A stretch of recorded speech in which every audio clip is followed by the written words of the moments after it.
let's consider the case of your average Jew. We can simply analyze the numbers.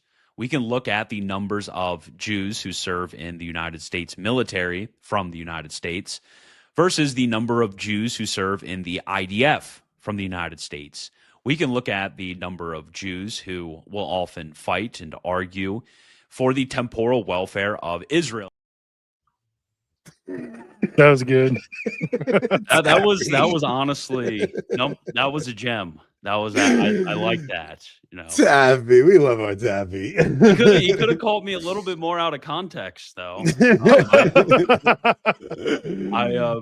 My favorite one was when somebody did this, and I just happened to say, I don't even. I think it was something like the amount of. Oh, it was the one he did with the amount of Jews in North Dakota, because it's like, no, like the Jewish sort of like bodily constitution does not do well with extreme colds. That's why they're the Middle Eastern people. It's the one state they can't make it to. So they like North Dakota, South Dakota. It's like 200 Jews. It's crazy low population. There's a few thousand in Minnesota, but they're all in like a 6-block radius in St. Paul. No, they all live in New York with me. I'm dealing with all of them. Well, okay, man. We had quite an exciting past 48 hours, man. It's like I went to bed last night. Rob, did you text me last night the Trump tweet? Yeah, you texted me last night. Like I was off X for the night. I was laying down with my wife, and all of a sudden Rob sends me Trump's tweet about Pope Leo. And I'm just like, holy cow, this guy every single day gets more and more deranged. This crash out does not want to end. It started on Good Friday and it has gone right through the Easter octave. We have had nonstop mental derangement from Trump, and watching the reaction from the Catholic world has been interesting, because you have a bunch of the boomer Catholics who are just still on the Trump train. Most of them are sedes. And I have this theory that they have such daddy issues and such hurt from the Pope over the last, decade or so, that they've basically replaced the Pope with Trump, and they see him as a messianic figure themselves. Yeah, I definitely agree. The last week is just, it's been like the last month, actually. Yeah. Mm-hmm. No, it's been, one could say it's been a solid like 2 years, 3 years that he's been going really down hard, but the past month has just been insane. It's definitely since Iran. The comments about Iran have been like maddening, absolutely maddening, because you see like there's sort of an image that you get of the radical Islamists. Obviously, there's a lot of stuff about Iran that I don't like, the regime that I don't like. You get the image on the one hand of the radical Islamists who are willing to, go out there and chop people's heads off. And they're sounding extremely reasonable. And they're like, okay, let's get a deal. Let's do this with respect and, with a degree of unity with one another and, mutual negotiations. And on the other hand, you have Trump of just like, I'm going to blow them the hell up. I'm going to destroy their civilization. I'm going to kill everyone. And it's like, okay, well, who's the terrorist here? It seems like this one of these individuals is engaging in, terrorist threats, killing leaders, bombing schools, and then lying about it. Blockading the Strait of Hormuz all of a sudden. Blockading civilian ports, threatening to destroy vital infrastructure. And the other group is, seemingly coming to the table with a lot of very reasonable rhetoric. And I think they're playing Donald Trump like a fiddle. And unfortunately, I don't know why he isn't being leashed by more reasonable minds. But, the thing that you got to realize about Trump is he's got a huge pride issue. Yeah, that's one of the big things about Trump is he's just addicted to himself, his own image, and he will just lie and lie and lie in order to support it. It's kind of coming to bite him now. Yeah, I'm just kind of sick of it all, and he's got a messiah complex. Like he thinks he's Nero, and the things that are happening are just. It's just at a point where I'm kind of just sick of Catholics who are, first of all, it starts off with Leo making this like generic call for dialogue and peace, and the crash out from everybody was he's a Marxist, he's a liberal, and I'm like, I'm not even like trying to get into like the Pope splainer thing here, but like this was such a milquetoast like generic statement you would expect from a Pope. Like it wasn't even remotely controversial, and watching people flip out like he's a communist because they only can see things. People only see things through this dialectic of conservative versus and that these people, man, I can't do it. Guys are delusional. No Catholics see him as messianic, but you all have serious TDS. It was just a stupid tweet. Get over it. You are the people with TDS. Do you not realize that? You're just delusional the other direction. Look, people that only see things through a political lens are broken because they see everything the Pope does as a challenge to Trump, and everything Trump does is a challenge to Leo. And it's the way I see like someone like that woman is she's no different than Christopher Hale. Like Christopher Hale sees Leo as taking down MAGA Catholics, and these people see it it's just the two sides of the same coin. And what I see coming down the horizon is a coordinated effort against Catholics, and it's coming from the Zionist sector of the Protestant Zionist sector. And it's not as simple as just what's his name? Taffy asked on Matt Gasper's show, he was like, do you think something like this could actually get the GOP to change tactics and maybe get the Zionists out of the GOP? And I'm like, absolutely not. Like, there's no chance. You see everything they're doing, putting up these roadblocks to Tucker, to everything. Like, we are on a collision course right now, and I don't see anything changing. Yeah, to kind of get back to your original point of seeing everything as political, there was actually a very awesome tweet from Classical Theist that I remember. This must have been a year, 2 years ago, where he basically made the point that a lot of the weird conversion to something like Eastern Orthodoxy that goes on online amongst, chronically online people, it's because they view literally everything in life as subordinated to their political ends, their personal political ends. So for them, obviously I disagree with Pope Leo's practical judgments when it comes to immigration. Like, I'm a hardcore immigration restrictionist. I believe this, okay? And there's a disagreement between Pope Leo and I, but when I'm thinking about, okay, what religion am I going to join? It's how am I going to honor God most? How do I love Jesus Christ most? How am I going to become most holy? Like, how am I going to get to heaven? Those are the thoughts that I have, not, how am I going to kick out all of the brown people from my country? Like that, that's not even entering into the thought. Like, obviously there are, political implications to Catholicism, but you shouldn't make a primary question of what is most politically useful. And that's what a lot of these people are doing when it comes to how they are interpreting the situation between Pope Leo and Trump. They're like, Pope Leo is a liberal. He's, a leftist, a progressive. It's like, dude, he's Pope. Like, the Pope is the Pope for the entirety of the world. You can't view the Pope as specifically always tied up with whatever's going on in the United States. You're just going to ruin your soul that way. Yeah, for anybody, I jumped on with Matt Gaspers before the episode tonight, so if anybody wants to go check that out, we had a good conversation. We went through all the latest, Trump crash outs and some of the other stuff. But yeah, what I'm seeing is that MAGA Catholics, and I say that because these are people that are in a cult of worship around Trump. What is coming down the pike, in my opinion, is the administration is going to start cracking down on the church in some shape or fashion. And if it's not the administration, it's going to be this Zionist segment of the Republican Party.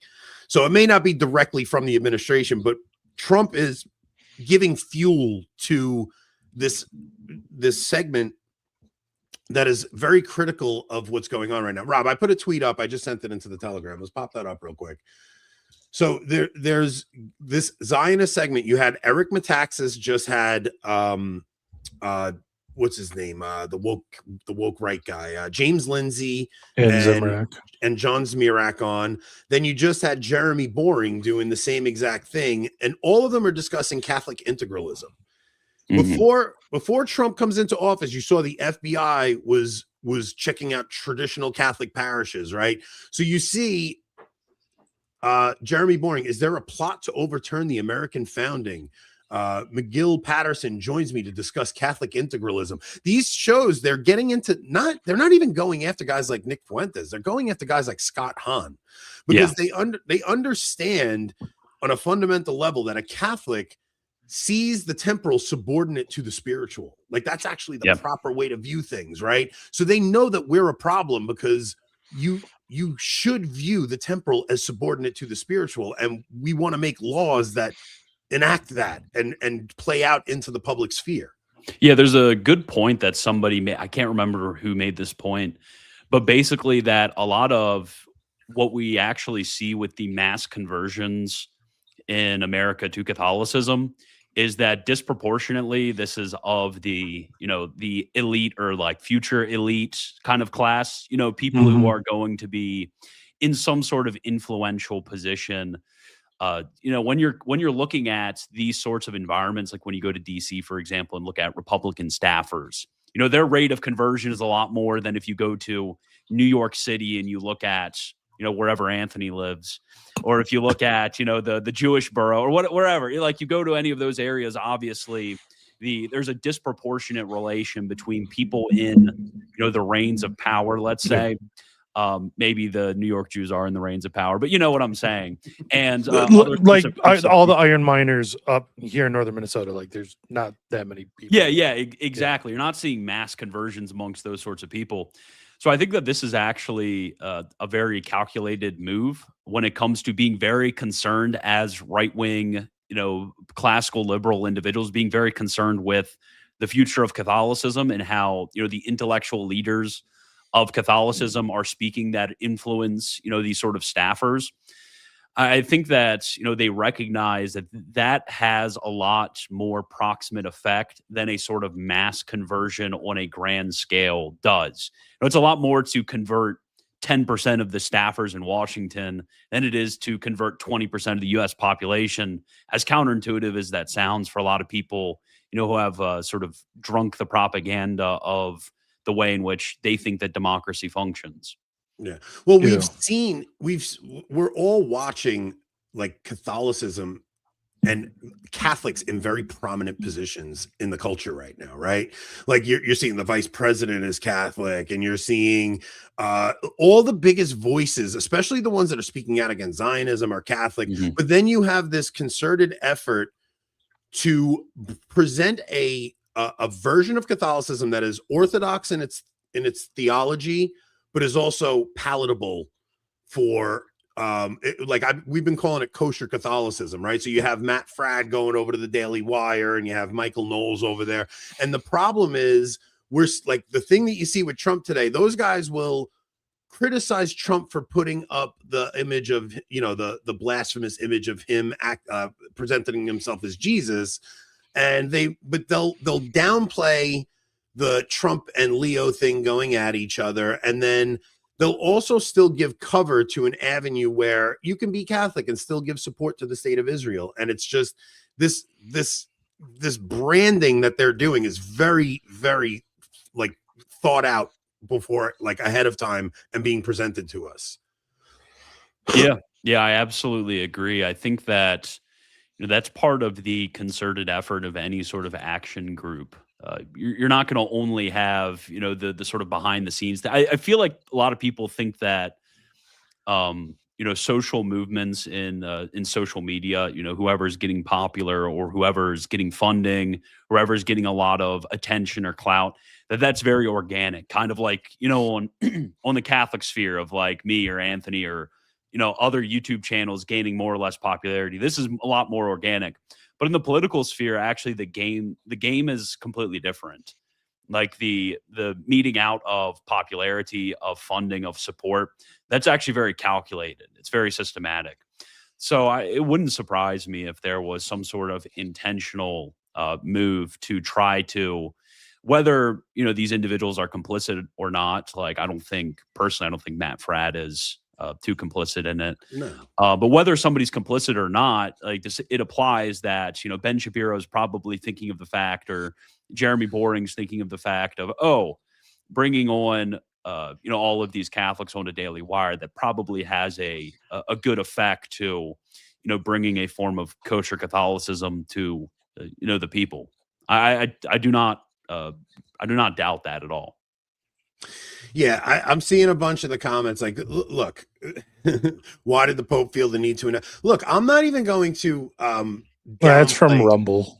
But I'm not even going to downplay the fact that there's a very high chance that Leo was elected as an American and made Pope to combat Trump. Like that's not a crazy thing to think. I'm not even saying that's not the case. He probably was. They probably did elect an American as Pope to be the heel against Trump, but that's still irrelevant, right? It's what I'm seeing is guys who are choosing Trump over their fellow Catholics. And what if there is some kind of effort to cast Catholics as enemies to America, which is what it looks like they're doing. They're trying to cast Catholics, especially a very certain type of Catholic, as an enemy to America. And they're going to try to make us an other so that they won't feel like we've seen this throughout history. How many times you've seen it in every, during the Reformation where Protestants went after Catholics. Like it feels like you've seen it in America throughout our history. Yeah. And I feel like I'm the only one that really is looking down the road at what's going on here, because there is this concerted effort to make Catholics the enemy right now. And when I see MAGA Catholics, whether they're Novus Ordo or Sede, I don't care where you land on it, you guys are going to help in the persecution of the church. You're going to be handing your fellow Catholics over to the Sanhedrin when this happens.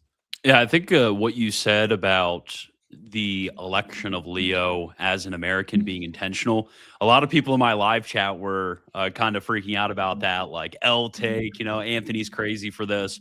But I actually don't think that's crazy at all. When we look at St. John Paul II as a Polish Pope, a Pope, first non-Italian Pope since I think Adrian the Sixth in the 16th century. First non-Italian Pope in centuries. The reason for choosing an Eastern European from behind the Iron Curtain was obviously quite intentional, or at least it was providential for the destruction of communism. So is there sort of a parallel choice when it comes to Pope Leo as a figure to counterbalance the American empire and the effect of America on the world stage, especially in light of, Trumpism, which obviously I don't think there's a single cardinal who's a huge fan of Donald Trump. Maybe. I don't think it's the craziest thing in the world. I don't think that's an insane thought at all. I think it's actually quite shocking that we got an American Pope, and I don't think it was accidental. And I think that's probably one of the clearest, I guess that would be one of the best guesses if I had to, pull something out. Yeah, it was probably to combat Trump. It was also to combat the American media sphere, right? Because you remember what the American media sphere did under Francis. And a lot of it had to do with language barrier and stuff like that. So, but who cares what the reason was that they get him in? So the way I'm looking at it is, even if Leo was brought in to go against Trump, like yesterday they had Supich, McElroy, and it was like the McCarrick crew came out and went on 60 Minutes, right? Tobin. Tobin was the third.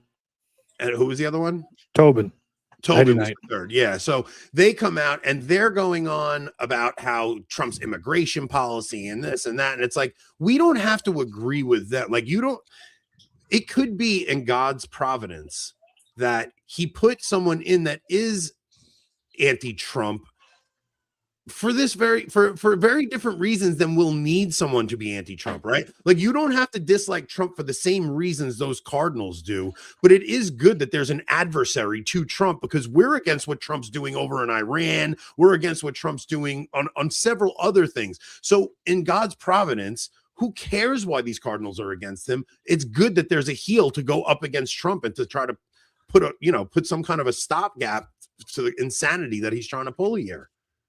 Yeah, I think to borrow a point from a man that we always talk about, I feel like we always talk about when I'm on here, Nicholas J. Fuentes. Yeah, he makes the point that the reason why he desires the Democrats to win is as a stopgap to Trump, not because he agrees more ideologically with the Democrats or anything like that, but simply for the reason that this will kind of kneecap him to have a Democratic majority in the last 2 years of his term and stop Trump from causing further damage in things like the Iran war. And you can agree or disagree with that logic or the conclusions to that point if you want to. You know, you don't have to vote Democrat to see the point in action. But I do think there is something to that when it comes to Pope Leo. There's obviously things that me personally, I would like Pope Leo to talk about more on the social action front and the Catholic social doctrine front.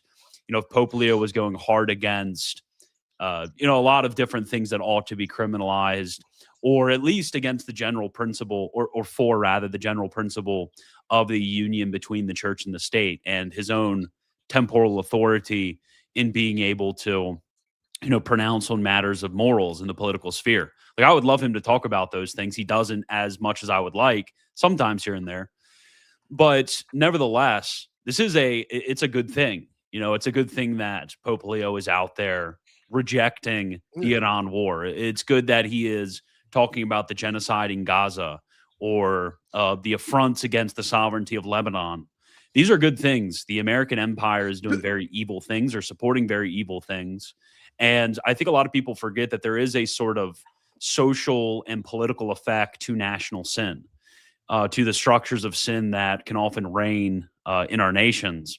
So when the U.S. does objectively evil things, objectively bad things are going to happen to the United States. Like, this is a simple principle. You do bad things, you're going to often in this world receive bad punishments to those things. And do you want to be, suffering the divine judgments for the sins of our empire? I don't want to. So I think this is actually a very good thing that this is a stopgap to whatever Trump is trying to do in some form. It's not okay. So it's you're 100% right. Like, there is this is actually what worries me about all of this, is that there's judgment that's going to come upon our nation because we deserve it, right? We've had how many decades of abortion gone through? We've had even, and that's what's crazy to me. Like, you'll see the MAGA Catholics going, well, Trump overturned Roe v. Wade. First off, no, he didn't. He put a judge in, and the judges overturned it, and nothing has changed since. If anything, it's gotten worse. Trump's still funding Planned Parenthood. He's pushing for IVF. He's for gay marriage. Every single thing that you guys criticize the Democrats for, Trump is for. We've gotten nothing for him. And the thing is, what I think a bigger part of what Nick is saying is, if you think back to when Biden was in, how many people were focused on how horrific the country of a direction the country was heading. Yeah. And when you have Trump in, the same exact things are happening, except the people that actually could put up a fight on this stuff are now like pacified. Yeah. They're satiated because they got their guy in. Right. So now all of the things that are really going to bring judgment upon our nation, you have Catholics sitting there and defending Trump, even though he's doing the exact same thing. So Nick's kind of saying, look, if we get Democrats in, maybe we could refocus the movement and put it back, because everything Trump said he was going to do, he lied to us about. Yeah. He didn't do any of the stuff he said he was going to do. I don't have Trump derangement syndrome. It's Trump disappointment syndrome. And then now I'm just looking at it from I see it in an eschatological sense at this point, because as soon as I saw Trump get in and he didn't end the Ukraine war, I'm like, not only is he not going to end that Ukraine war, the whole world will be at war before the end of his presidency. So he goes and starts the Iran conflict. He gets a ceasefire signed, and Israel destroys the ceasefire because they can't let that ceasefire end, right?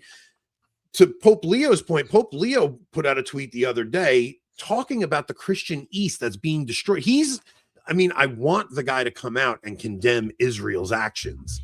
Yeah. But he's being very vague about it. But he's talking about war as a business. He's talking about the industrial complex, the military industrial complex.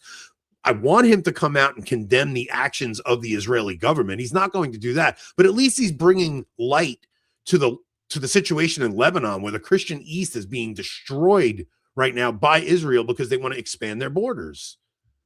Yeah, absolutely. And I think that for Trump, it's when you actually compare what he has done with what he has promised to do and the lengths in which he is willing to attempt either of those two things, it becomes quite stark. In order to satiate Israel's bloodlust and desire for regional domination, he's willing to literally move heaven and earth and he was literally willing to dry out, our munition stores. He's literally willing to move half of our Navy across, halfway across the world. He's willing to do all of these different things to satiate the bloodlust of the wicked Zionists. But in order to defend America, what he is calling Pope Leo out for, he's not tough on crime. He's not, tough on immigration. Really, is Trump tough on crime? Is he actually tough on immigration? Or is all that he is doing is building up the passions? He's building up the anger and the hate within the United States, especially towards right wingers, where we could actually, we could have a moral front when it comes to immigration and deportations. We can say, we're going to treat these people well. We're going to treat them properly. We're going to treat them with kindness and respect. But, we got to enforce the law for the sake of our people, for the sake of our nation, for the sake of our future. And we have to be on our best behavior while we do it. Obviously accidents are going to happen. Obviously there's going to be unintended consequences and miscalculations. But, we just got to do it. And we're going to do it in a way that's going to cause the least amount of scandal against our position, right? And that's actually how Trump got the original coalition together. In 2024 or up to the 2024 election, rather, this is how he did it. He held to all of these different policy choices, but they were careful to state them in such ways that as not to offend the sensibilities of different people. But rather than that, he is not actually achieving the goals. And all he is doing is just pissing people off towards these right-wing positions and possibly destroying them amongst, your average American for quite a long time in the future. Just like we saw with the invasion of Iraq and isolationism and, the pushback against George Bush and the blue wave that happened in 2000. I think it began in 2006. Just like we saw all of that, so also we're going to see this snapback against a lot of things that, we hold dear in our hearts. So it is like a historic lost opportunity. And not only the destruction of, a lot of our moral consciousness, as Catholics, but also the destruction of our political movement. So a lot of the people crying, oh, Trump derangement syndrome. If you actually care about these issues, the person you would be most pissed off at in the entire world would be Trump for fumbling this and bringing against us the wrath and hatred of a lot of those people who were, more friendly towards us, would be more friendly towards us under other circumstances. Yeah, I am no longer see things through a political lens. I see things through I don't, because a lot of people seem to think that oh yeah, we can't forget our ad reads. A lot of people seem to just view things through this political lens, and I'm looking at it. Our enemy are not the Democrats anymore. Like that train sailed. That is such a kayfabe, fake thing that they've put in front of us to keep us at war with our fellow citizens. I mean, don't get me wrong. They are the enemy still. Yes, they are. But it's not because they're Democrats. It's because they're seeds of the serpent. Yeah. Right. So this has to be seen on an eternal, we are not up against Democrats. We're up against principalities and powers. This is a cosmic war we're in right now. You're talking about the actual fight is between the mystical body of Christ and the mystical body of the devil. Now, the mystical body of the devil resides inside of the mystical body of Christ, partially because there's plenty of baptized Catholics who are claiming the name Catholic, but are working against working against the purposes of the church. So we're fighting a battle amongst people who are inside the church and outside the church. And we have to find a way to bring a restoration of the church in the midst of this. Now, the only way to really do that is to have a Nineveh moment which means we all don sackcloth and ash, beg God's mercy, and do penance. Like, that's the only actual way to sway God's justice from us. Because, like you were saying, our nation, if God doesn't, what was it? Billy Graham said that, right? If he doesn't punish America, he owes Sodom and Gomorrah an apology. It's a really good statement, because the things that we do in the name of the American empire, it's hard to not see the American empire as the return of Babylon. Like, as the return of the Babylonian empire, the return of the Babylonian gods. You see in every in every single facet of public life, they elevate the most debauched behavior, because that is basically worship to these pagan gods. Mhm. And Christ the King is relegated to your side chapel or to your local parish, but you can't bring him out into the public. And anybody who says Christ is king is accused of anti-Semitism. Yeah, I think what's lost on a lot of Americans. This is, funnily enough, when you look at a lot of anti-American Iranian propaganda, the one thing that they point out about America, it's not, sexual degeneracy, it's not, immodesty, or it's not the fact that we're not Muslims or whatever. The one thing they point out about America and the American world system is pride. They say that the Americans are prideful, and they try to recreate the entire world in our image. And we could talk about the historical precedents for this, especially during the Cold War and what happened in our fighting against world communism and the antecedents, that happened in World War II and the pre-war period. We could talk about all that. But ultimately, what we need to remember is that a lot of empires who had a similar size relative to other nations and other regional powers, there have been many empires who have fallen quite quickly when they overextend their bounds. And I've seen a lot of people saying, "Oh, we could never lose this war in Iran. We could never, fall from grace in this way. The world could never become bipolar rather than unipolar due to a loss in Iran." But I would say, don't be so quick. Don't think that God can't do terrific judgments against us, and we couldn't lose with even against an objectively incorrect and objectively evil enemy. An inferior enemy. I mean, it's Yeah. happened throughout history, right? Go back and read the Old Testament. I mean, when God wants to bring judgment upon a nation, he brings judgment upon a nation. And not just that, we've opened the borders to the enemy to come inside the nation. It doesn't even have to be from a foreign army. It could be from within our own borders, from the people we've let in because we've stopped serving Christ as king. And now we've let these foreign gods come into our own country. Yeah, I absolutely agree. I think that not precluding action. Action is a responsibility of all Catholics to bring about the social kingship of Christ. But I do see something like the immigration crisis and a lot of the impotence of uniquely, there's an impetus of the American hierarchy when it comes of the American hierarchy when it comes to the immigration crisis. When you look at certain European nations, there will be bishops or cardinals here or there, or even Episcopal conferences, local Episcopal conferences or national rather, here and there, that are a little bit better on the immigration issue and will be more in line with, restrictionist policies on it.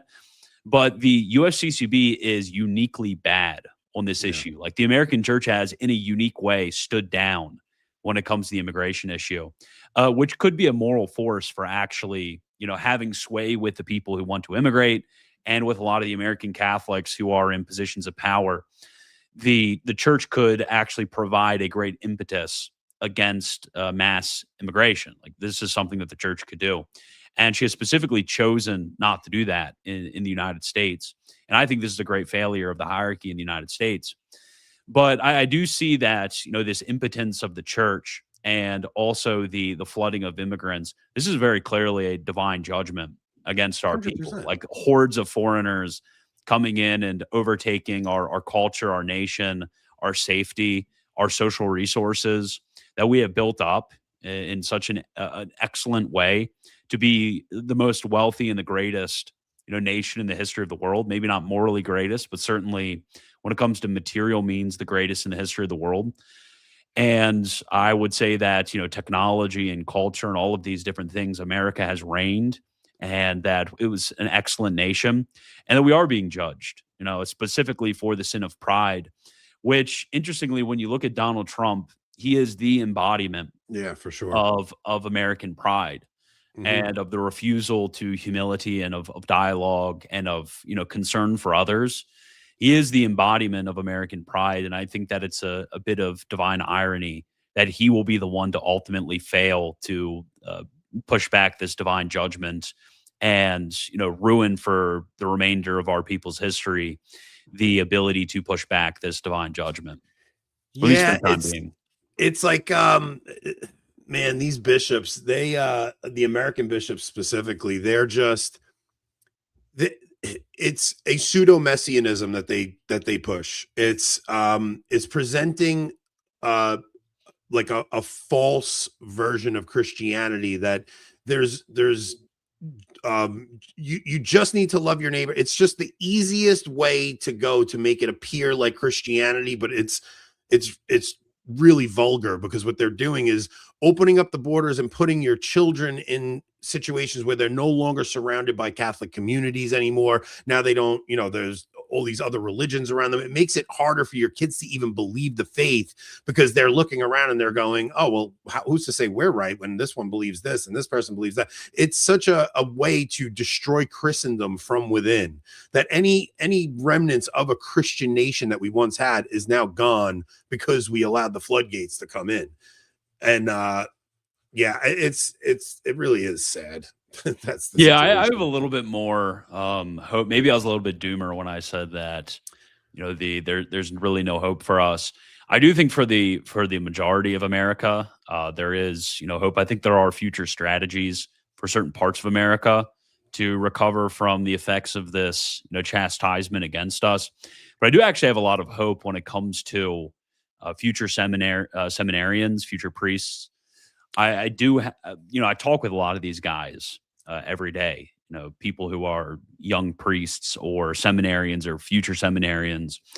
And it seems like 95%, a lot of them are really great. A lot of them are really on the ball theologically, socially, pastorally. So I do see the seeds are planted for a sort of revival of Catholicism around the world, and specifically in America. But I guess would be the better way of putting it. But no, there is a long time for that. Let's get to that, because I think the only way after ad reads. So actually 100%, because our new sponsor, Black Monk Rosaries, I've been waiting so long to get them on as a sponsor. We've been trying to coordinate with these guys for so long, begging them to come on, because we only like to promote products that we actually love. Black Monk Rosaries, if you don't have a Black Monk Rosary, you guys have no idea what you're in store for. These things weigh like 9 pounds. They're so much better than any rosary I've ever had. I've had the Father Heilman Rosary, like the military, the World War I dog tags ones. Those, I bring them to work. They break all the time. These are out of control how good these things are. Look at the Crusader one. It's got the Crusader helmet on it. We love Black Monk Rosaries. You guys get 10% off an amazing Black Monk Rosary by going to blackmonkrosary.com. Use code Avoiding Babylon, and you'll get 10% off. We really want to push this one, guys. We had our last stream and it never went up on YouTube. And just from going on our local segment, we were able to sell a bunch of them. But I'm going to pull the Taylor Marshall and say, if you don't have a Black Monk Rosary, you're not on the team. True. If you don't have a message. Yeah, if you don't have a Black Monk Rosary, you're not on the team. So, and we're gonna need a lot of rosaries going forward, especially we're gonna need a lot of rosaries and a lot of knickknacks, because the conversation I'm about to get into is gonna be very heavy. And I want to see, because Christian, you'd made some comments recently, and me and you disagree on some things. So, but knickknack.com, knickknacks are the only Catholic nicotine product on the market.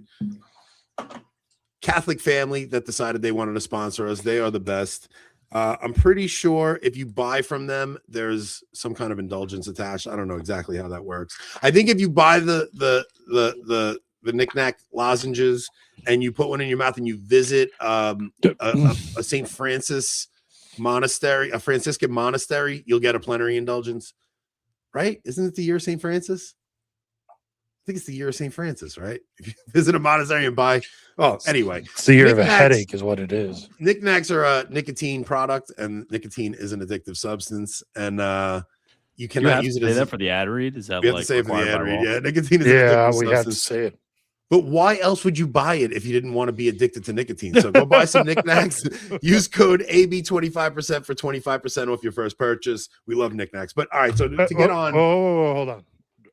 My wife has a friend who the young Catholic couple up in Canada. The husband just moved there from the U.S. You have to get a work permit before you're allowed to get a job in Canada if you're from the U.S. apparently. So he's been out of work. So they're having struggles with rent. So I'm going to put a link in the description as well as in the live chat. And if anyone is feeling generous, if you can head there and possibly donate, that would be greatly appreciated. Yeah, send me Thanks, that everyone. link personally, Rob. I'll donate to that. Will do. Our poor Americans stranded in Canada. We must rescue our American patriots, expats. All right, so yeah, let's get into this a little bit because you are very hopeful. Yes, and I am too. But my hope lies in that the only way through this thing that we're going through is Calvary. Like I don't see us getting through this debacle that we're in between the Trump situation, the situation in the church. I mean, the church crisis. I know you and I probably differ on a few things here, but even Fuentes. Rob, did I send that to the thing? Like, you want to play the clip of Fuentes real quick that I just sent? Sure. I mean, this is Fuentes talking about Nostra Aetate. Did I send it? No. Okay, hold on. Let me send it right now.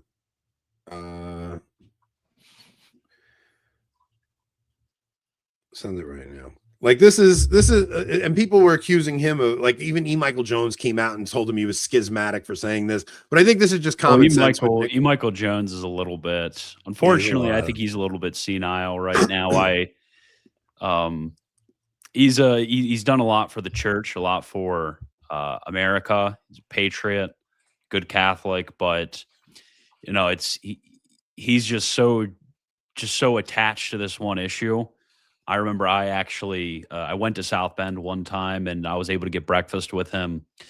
And just the entire time, I would love to talk to him about, he has a book on Iran. I would love to talk to him about that. I'm really interested in, Middle East, North Africa, Muslim countries. I'm interested in all that stuff. I would love to talk to him about it and his experiences. But just the whole time, or anything else theological, but the whole time he was just talking about, Nick Fuentes. Oh, really? I thought you were going to say the Jews. The whole time, dude. It was like an hour. And finally, I just got up and left and drove home. I'm like, there's no point in me staying here, 2-3 hours. When I talk to some people like that, I literally would just never leave. I would stay till midnight if I could. Yeah, but with him, it was just such a terrible experience. He's got a lot of good thoughts, man. He's had a lot of good books. I mean, the Jewish Revolutionary Spirit, the Logos Rising, all good books. But let's pop Nick on. I don't think there's any vulgarity in this. I love it when you don't check. I mean, I did listen to it originally, but it's not, What is your take on Nostra Aetate? I am a Catholic, but I do not agree with that. Yeah, I find it to be a bit problematic. Ever since they released Nostra Aetate, I believe they put something out like every decade since, correcting it. You had Nostra Aetate, and then 10 years later, they revisited it. And then 10 years later, they did it again. And then 10 years later, they did it again. If you look at the history on this, they have to basically keep circling back and revising it, because the way that it's written, it does sound like perennialism, which is this idea that there's an esoteric truth behind all world religions. So that means that all the world religions are basically just a cultural expression of the same thing. Because what Nostra Aetate says is it takes all the different world religions and says that you could kill it. I just wanted to just go, he was just critical of Nostra Aetate. Now, I think Nostra Aetate is the culmination of a bunch of naive men who came out of World War II feeling horrible about, they have the Holocaust narrative put on them, and they have the privilege of being in a Christian culture and thinking all people are just good. We can just dialogue with everybody and we could just be nice to them. But I think the effects of this have become it's basically ended the Great Commission on part of the church. And instead of going and trying to conquer the pagan gods and slay the idols, we've brought them into the Vatican, and we're now saying we can just dialogue with you guys for the sake of dialogue. I don't think it's heretical. I think it's naive. And I think these men that came out of that out of that propagandized age just don't seem to grasp how you just can't have peace outside of Jesus Christ. You see Pope Leo going today and going to a mosque and talking about dialogue. I just think these men are very naive, and the consequences are going to be, in order for us to get through this, there's going to be a walk on Calvary. Like, we're going to have to walk the Via Dolorosa, and we're going to have to suffer before there can be any kind of resurrection of the church to its former glory. Like, we're not going to be able to just, we got some good priests up and coming and stuff. I think there's going to be some real persecution coming, and I think the only way that you see the church reborn is through the blood of the martyrs. This is why, when I look at Nostra Aetate, I'm struck with the fact, and this is something my friend Hassan brings up, that for the interpretation of Nostra Aetate, Nick mentioned the clarifications that come from the Vatican, and of course those are good. But you really need to read Nostra Aetate in light of the documents on evangelization from Vatican II, from St. Paul VI, and from St. John Paul II. And ultimately, Dominus Jesus is a very good document. When you read it in light of that, you're able to understand, okay, this is actually, it's not, perennialism. And Nick, I think, called himself and said, I'm not saying that it is perennialism, but it just sounds like that to a lot of people. It seems like that to a lot of, which I get. I get that it seems like that to a lot of people.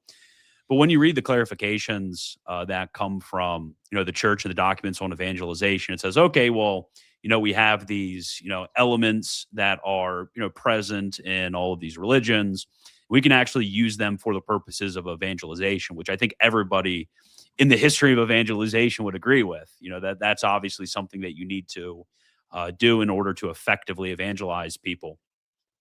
But I do see, a lack of balance, I guess would be the best way of putting it, when it comes to a lot of clerics and the hierarchy after the Second Vatican Council, is that when you look at the documents of Vatican II, there are, many good practical resolutions there of what the church should do. And we're not going to focus on those. We're not going to focus on how this could be used in evangelization, the necessity and the primacy of evangelization, the insufficiency, the utter insufficiency that St. Paul VI talks about of non-Christian religions for salvation. We're not going to talk about all of those things over there. We're rather going to kind of selectively pick out, whatever is most palatable to a non-Catholic audience. Basically in order to compliment them and to make them feel better and to have a very surface level relationship with these people. So yeah, I think that it's definitely a good take. I would say, to summarize, it's a good take. I think that the take of these bishops that are doing the exact thing you're talking about, though, what it's going to lead to is they're going to see how naive they were, because what happened was, by putting that document out, it almost gave, it was like the world was waiting for the church to give its okay on something like that, and then religious freedom, and then the Western world opens its borders to these foreign religions.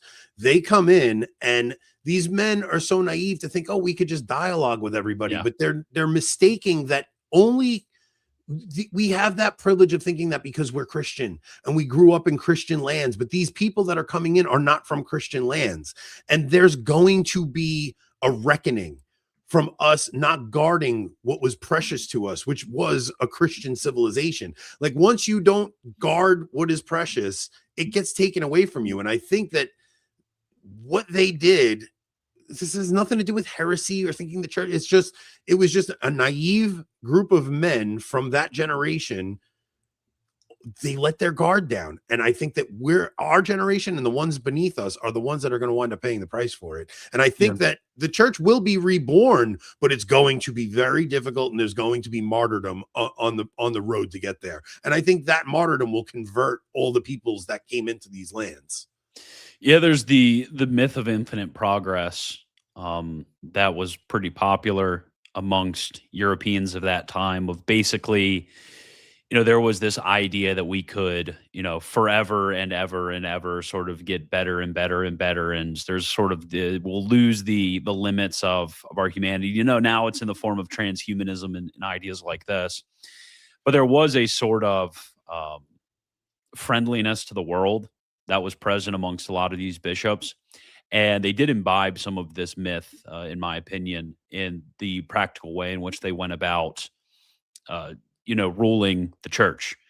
And I think what was ultimately realized by somebody like St. Paul VI, which I think he's by far the greatest of the post-conciliar popes. I love St. Paul VI. I think he was personal friends with Venerable Pius the 12th. Okay. And he is, unique in the fact that he will talk about You're a trolling lot us, of traditional doctrines of the church that aren't as spoken of as much by other post-conciliar popes. And what was recognized is, St. Paul VI, he actually, I don't think a lot of people recognize this, he actually fasted to death, basically, near the end of his life, in looking at around him the state of the church, especially the state of the liturgy. And, this is recognized by some clerics, is just how bad, things got from the preconciliar era. But once you kind of let the dragon in, it's too late. You can't control it without a sort of Gestapo-like control over the seminaries and the universities and, over the different dioceses and the Episcopal conferences. And that just wasn't seen as being, realistic. Yeah. All right. What I think what we should do is, I do want to talk to you about eschatology. Yeah. Because you put out that video the other day, but I think we should do that over on Locals, because I want to poke at some of the things you said in your video the other day. Unfortunately, I have to go soon. How much time you got left? 10 minutes. That's all you got? Yeah. I got some friends coming over. All right, maybe we'll do that another night. All right, me and Rob will jump over to Locals and we'll let you go. But yeah, I don't know, man. I think the stuff with Trump is, I hope that Catholics can differentiate between the political and the religious, because I think everybody's got to stop viewing things through such a political lens and seeing Leo. I think in God's providence, he may have given us a pope that is going to push back on Trump and some of this insanity that we're going to see. Yeah, I absolutely agree. I think we kind of put everything out there except the eschatological stuff. Although that's a good 40-minute conversation, because I definitely disagree with you on that one. So. Yeah, I know it's for me. I guess if anybody wants to watch the video, you can just watch the video that I produced. I think it was last week that I did it. But basically, for me, I think that there are, understanding that when it comes to eschatology, like the signs that we are given, they have so frequently throughout the history of the church been claimed and rescinded. And intrinsically, it's so hard to recognize when these things are versus when they're not. So I'm not entirely closed to the possibility of, maybe I'm just misunderstanding the data. Maybe I'm wrong. Maybe, actually we are in this apocalyptic time. But I do think that, from my reading of scripture and tradition, that there needs to be certain conditions met, especially around the conversion of the nations of the world that haven't been met yet. So I guess to give like a minute-long summary. So I don't actually think Trump's the Antichrist, although I'm open to it. Yeah, I don't even necessarily think he is either. I think he might be some type of forerunner or, a type. At least he's a type of Antichrist for sure, at minimum. But he may be like the chaos agent that comes in, and then the Antichrist comes in promising peace after, and then something like that. But I definitely think we're way further along the line than you do. But yeah, I don't know. That's a full conversation, because I think you were focusing a lot on Old Testament scripture and things like that. And yeah, I don't, especially conversations Rob and I have had about the conversion of the Gentiles and the fullness, getting into Romans 9 through 11. But Yeah. I got some stuff me and Rob could do over on Locals. We'll do that another night. And yeah, we'll go from there. So if you're going to do something with Josh towards the end of the month, but I don't know. I'd like to jump in on one of those conversations. Yeah, Joshua Charles and Gideon Lazar and I will be doing a little bit of an eschatology conversation. I'm supposed to I have a few speeches this next week, so I'll be out of town. So I will not. I won't be here for like a week, and then after that, I think we're doing the conversation. So there will be a content drought for a lot of my listeners right now, but we'll get right back into it. Yeah, we're supposed to have that discussion. I'd love to come on again and discuss the topic further. Anthony, maybe if you did stuff like give speeches, Joshua would invite you on for stuff. Yeah, maybe. I doubt it. Dude, Joshua, it's a hard get. Joshua's like, I've never been invited on before. So I'm thinking about not bringing him back on here until I get the invite on this channel, because I'm tired of like plugging his stuff and him thinking I'm not learned enough for his channel. I'm not a scholar. True. I guess I'm not a scholar either. We're down here. We're down here in the trenches, Anthony. Yeah, he wants scholars on his show. So no, we love Josh. But all right, Christian, we'll let you go, man. It was nice talking with you, brother. Okay, absolutely. Right. God bless. All right, take us out, Rob. Yeah, I'm just gonna kill the streams. Well, yeah, if anybody wants to join us over on Locals, we're gonna go do some fun stuff on Locals. Okay, Facebook gone, Twitter gone, Rumble gone. Man, Rumble's a dumpster fire when we talk about politics, isn't it? And YouTube is going now. Everyone head over to Locals.